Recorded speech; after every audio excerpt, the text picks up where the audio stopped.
బాన్స్లో అనే కమ్యూనిటీలో నార్త్ లో మేము వెళ్ళాం.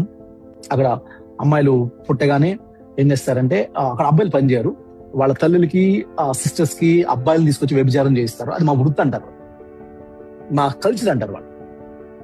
అక్కడ సుమారు 5,000 మంది అమ్మాయిల్ని ఆ వ్యభిచార వృత్తిలోంచి తీసుకొచ్చాడు ప్రవీణ్ తొండారన్న. ఒక్క మనిషి. దాంట్లో 500 మంది అమ్మాయిలకి పెళ్లిళ్ళు చేసి సారి పెట్టి పంపించారు. వర్డ్ బికేమ్ ఫ్లెష్ అంటే ఇది, వాక్యం శరీరీతిగా రావడం అంటే ఇది. ప్రసంగాలు చెప్పుకోవడానికే బోర్డు చెప్పుకోవచ్చు మనం. వాక్యం నాకు బోర్డు వెళ్తాయి, అవి మార్పులు రావు. వాక్యము శరీరీతిగా వచ్చింది.